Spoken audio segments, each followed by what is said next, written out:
Navyashree ಈಶ್ವರವನ charitable trust ವತಿಯಿಂದ June 5ರಂದು ವಿಶ್ವ ಪರಿಸರ ದಿನಾಚರಣೆ ಅಂಗವಾಗಿ ಅಬ್ಬಲಗೆರೆಯಲ್ಲಿರುವ ಈಶ್ವರವನದಲ್ಲಿ ಬೆಳಗ್ಗೆ 10 ಗಂಟೆಗೆ ಮಿಯಾವಾಕಿ ಅರಣ್ಯ ಬೆಳೆಸುವ ಕಾರ್ಯಕ್ರಮಕ್ಕೆ ಚಾಲನೆ ನೀಡಲಾಗುವುದು ಎಂದು ಟ್ರಸ್ಟ್ ಮುಖ್ಯಸ್ಥ ನಾಗೇಶ್ ಎಂವಿ ತಿಳಿಸಿದ್ದಾರೆ.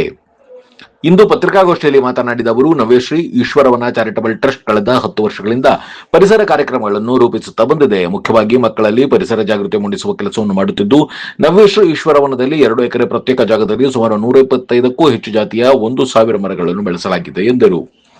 ಈಗ ಇದರ ಮುಂದುವರೆದ ಭಾಗವಾಗಿ ಈಶ್ವರವನದಲ್ಲಿ ಮಿಯಾವಾಕಿ ಎಂಬ ನೂತನ ರೀತಿಯ ಅರಣ್ಯ ಬೆಳೆಸುವ ಉದ್ದೇಶವನ್ನು ಹೊಂದಿದ್ದು, ಟ್ರಸ್ಟ್ನ ಸ್ವಂತ ಜಾಗದಲ್ಲಿ ಈ ಅರಣ್ಯ ಬೆಳೆಸುವ ಯೋಜನೆಗೆ ನಾಳೆ ಅರಣ್ಯಾಧಿಕಾರಿ ಅಜ್ಜಯ್ಯ ಚಾಲನೆ ನೀಡಲಿದ್ದಾರೆ. ನಗರದ ವಿವಿಧ ಶಾಲೆಗಳ ಸುಮಾರು 400ಕ್ಕೂ ಹೆಚ್ಚು ವಿದ್ಯಾರ್ಥಿಗಳು, ಪರಿಸರ ಪ್ರೇಮಿಗಳು ಈ ಕಾರ್ಯಕ್ರಮದಲ್ಲಿ ಭಾಗವಹಿಸಲಿದ್ದಾರೆ ಎಂದರು. ಮಿಯಾವಾಕಿ ಅರಣ್ಯ ಎಂಬುದು ಇತ್ತೀಚೆಗೆ ಹೆಚ್ಚು ಪ್ರಚಲಿತವಾಗುತ್ತಿದೆ. ರಾಜ್ಯ ಸರ್ಕಾರ ಕೂಡ ಇದನ್ನು ಪ್ರೋತ್ಸಾಹಿಸುತ್ತಿದೆ.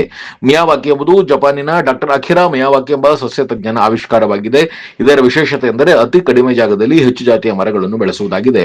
ಅಲ್ಲದೆ ಸಾಮಾನ್ಯಕ್ಕಿಂತ 30 ಪಟ್ಟು ವೇಗವಾಗಿ ಮತ್ತು ದಟ್ಟವಾಗಿ ಬೆಳೆಯುವುದಲ್ಲದೆ ಜೀವ ವೈವಿಧ್ಯತೆಯನ್ನು ಇವು ನೀಡುತ್ತವೆ. ಹೀಗಾಗಿ ನಮ್ಮ ಟ್ರಸ್ಟ್ ಕೂಡ ಮಿಯಾವಾಕಿ ಅರಣ್ಯ ಬೆಳೆಸಲು ಒತ್ತು ನೀಡುತ್ತಿದೆ ಎಂದರು.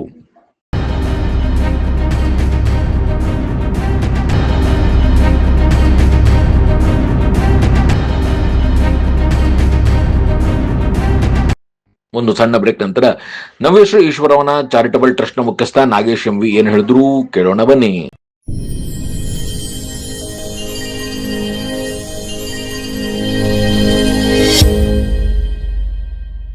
ರೇಡಿಯೋ ಅಯೋಡಿನ್ ಥೆರಪಿ ನಿಖರವಾಗಿ ಪರಿಗಣನೆ, ನೇರ ಚಿಕಿತ್ಸೆ, ಹೈಪರ್ ಥೈರಾಯ್ಡಿಸಂ ಮತ್ತು ಥೈರಾಯ್ಡ್ ಕ್ಯಾನ್ಸರ್ಗೆ ಸೂಕ್ತ ಚಿಕಿತ್ಸೆ ಹಾಗೂ ಆರೈಕೆ ನಮ್ಮ ನಂಜಪ್ಪ ಲೈಫ್ ಕೇರ್ ನಲ್ಲಿ ಲಭ್ಯ. ಸಂಪರ್ಕಿಸಿ ನಂಜಪ್ಪ ಲೈಫ್ ಕೇರ್, ಗಾಡಿಕೊಪ್ಪ, ಸಾಗರ ರಸ್ತೆ, ಶಿವಮೊಗ್ಗ. ಮೊಬೈಲ್ ಸಂಖ್ಯೆ 9686629090.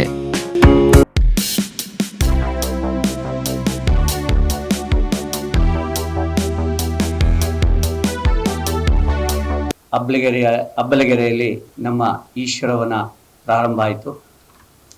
ಸತತ 10 ವರ್ಷಗಳ ಕಾಲ ನಿರಂತರವಾಗಿ ಪರಿಸರ ಸಂಬಂಧಿತ ಹಲವಾರು ಕಾರ್ಯಕ್ರಮಗಳನ್ನು ನಾವು ಮಾಡ್ಕೊಂಡು ಬರ್ತಾ ಇದ್ದೀವಿ. ಅದರಲ್ಲಿ ಮುಖ್ಯವಾಗಿ ಮಕ್ಕಳಲ್ಲಿ ಪರಿಸರ ಜಾಗೃತಿ, ಪರಿಸರ ಸಂವಾದ ಕಾರ್ಯಕ್ರಮವನ್ನು ಕಳೆದ 10 ವರ್ಷಗಳಿಂದ ಮಾಡ್ಕೊಂಡು ಬರ್ತಿದ್ದೀವಿ. ಏಕೆಂದರೆ ಮಕ್ಕಳಲ್ಲಿ ಪರಿಸರದ ಬಗ್ಗೆ ಒಂದಿಷ್ಟು ಜಾಗೃತಿಯನ್ನು ಮೂಡಿಸುವಂತಹ ಒಂದು ಪ್ರಾಮಾಣಿಕ ಪ್ರಯತ್ನ ನಾವು ಮಾಡ್ತಾ ಇದ್ದೀವಿ. ಮಕ್ಕಳಲ್ಲಿ ಪರಿಸರದ ಬಗ್ಗೆ, ಪಶ್ಚಿಮ ಘಟ್ಟಗಳ ಬಗ್ಗೆ, ಪ್ಲಾಸ್ಟಿಕ್ ಬಳಕೆಯ ದುಷ್ಪರಿಣಾಮಗಳ ಬಗ್ಗೆ, ಆಹಾರ ವ್ಯರ್ಥವಾಗುವುದರ ಬಗ್ಗೆ ಇತ್ಯಾದಿ ಹಲವಾರು ಕಾರ್ಯಕ್ರಮಗಳನ್ನು ಸತತ 10 ವರ್ಷಗಳಿಂದ ಮಾಡ್ಕೊಂಡು ಬರ್ತಾ ಇದ್ದೀವಿ. ಅಲ್ಲದೇ ನಿಮಗೆಲ್ಲ ಗೊತ್ತಿದೆ, ಶಿವರಾತ್ರಿಯಲ್ಲಿ ಕೂಡ ಸಾರ್ವಜನಿಕರಿಗೆ ಪರಿಸರ ಜಾಗೃತಿಯನ್ನು ಮೂಡಿಸುವಂತಹ ಒಂದಿಷ್ಟು ಕೆಲಸಗಳನ್ನು ಅತ್ಯಂತ ಪ್ರಾಮಾಣಿಕವಾಗಿ ಶ್ರದ್ಧೆಯಿಂದ ಮಾಡ್ಕೊಂಡು ಬರ್ತಾ ಇದ್ವಿ. ಇದೆಲ್ಲ ತಮಗೆಲ್ಲ ತಿಳಿದಿರೋ ವಿಷಯ. ಅದೇ ರೀತಿ 10 ವರ್ಷ ಪೂರ್ಣಗೊಂಡ ನಂತರ ಈ ವರ್ಷ ಒಂದು ವಿಶೇಷವಾಗಿ ಇನ್ನಷ್ಟು ಪರಿಸರ ಸಂಬಂಧಿತ ಕಾರ್ಯಗಳನ್ನು ಮಾಡಬೇಕು ಅಂತ ಸಂಕಲ್ಪ ಮಾಡಿ, ಅದರಲ್ಲಿ ಮುಖ್ಯವಾಗಿ ಮಿಯಾವಾಕಿ ಅರಣ್ಯವನ್ನು ಬೆಳೆಸುವಂತಹ ಒಂದು ಪುಟ್ಟ ಯೋಜನೆಯನ್ನು ನಾವು ಪ್ರಾರಂಭ ಮಾಡಿದ್ದೀವಿ. ಈಗಾಗಲೇ ಬೆಂಗಳೂರಿನಲ್ಲಿ ಕೆಲವು ಕಾರ್ಪೊರೇಟ್ ಸಂಸ್ಥೆಗಳು ಈ ಮಿಯಾವಾಕಿ ಅರಣ್ಯವನ್ನು ಪ್ರಾರಂಭ ಮಾಡಿ ಒಳ್ಳೆಯ ಫಲಿತಾಂಶ ದೊರಕಿದೆ. ಮಿಯಾವಾಕಿ ಅನ್ನೋದು ಒಂದು ಜಪಾನಿನ ಸಂಶೋಧನೆ ಅಂತಲೇ ಹೇಳ್ಬೋದು. ಡಾಕ್ಟರ್ ಅಕಿರಾ ಮಿಯಾವಾಕಿ ಎಂಬುವ ಸಸ್ಯಶಾಸ್ತ್ರಜ್ಞರು ಈ ಒಂದು ಮಿಯಾವಾಕಿ ಅರಣ್ಯದ ಸಂಶೋಧನೆಯನ್ನ ಅವರು ಮಾಡ್ತಾರೆ. ಇದರಲ್ಲಿ ಯಾವ ರೀತಿ ಅಂತಂದ್ರೆ, ಚಿಕ್ಕ ಜಾಗದಲ್ಲಿ ಕೂಡ ಹೆಚ್ಚಿನ ಗಿಡ ಮರಗಳನ್ನ ಬೆಳೆಸುವಂತಹ ಒಂದು ಯೋಜನೆ ಇದು ಸುಮಾರು 2.5 ಅಡಿ ಆಳವನ್ನ ಭೂಮಿಯನ್ನ ತೆಗೆದು ಅದರಲ್ಲಿ ಗಿಡವನ್ನ ನೆಡಬೇಕಾಗತ್ತೆ. ಅಂತರ ಕೇವಲ 2 ಅಡಿ ಅಥವಾ 2.5 ಅಡಿಯನ್ನ ನಾವು ಇಟ್ಕೋಬಹುದು. ಈ ನಾವು ಬೇರೆ ಸಸಿಗಳನ್ನ ನೆಡಬೇಕಾದ್ರೆ 10-15 ಅಡಿ ಬಿಡಬೇಕಾಗತ್ತೆ. ಆದ್ರೆ ಮಿಯಾವಾಕಿಲಿ 2 ಅಥವಾ 2.5 ಅಡಿ ನಲ್ಲಿ ನಾವು ಗಿಡಗಳನ್ನ ನೆಟ್ಟು ಬೆಳೆಸಬಹುದು. ಯಾಕೆ ಇದು ವಿಶೇಷತೆ ಅಂತಂದ್ರೆ, ಚಿಕ್ಕ ಜಾಗದಲ್ಲಿ ಅತಿ ಹೆಚ್ಚು ಗಿಡ ಮರಗಳನ್ನ ನೆಡಬಹುದು. ಹಾಗೆ ಅವುಗಳನ್ನ ಆರೈಕೆ ಕೂಡ ತುಂಬಾ ಸುಲಭ ಅಂತ ಅನ್ಸುತ್ತೆ. ಇದಕ್ಕೆ ಮೈಕ್ರೋ ಫಾರೆಸ್ಟ್ ಎನ್ನುವ ಕೂಡ ಹೆಸರಿದೆ. ಈಗಾಗಲೇ ಜಪಾನ್ ಮತ್ತು ಚೈನಾಗಳಲ್ಲಿ ಅತಿ ಹೆಚ್ಚು ಮಿಯಾವಾಕಿ ಅರಣ್ಯವನ್ನ ಬೆಳೆಸಿದ್ದಾರೆ.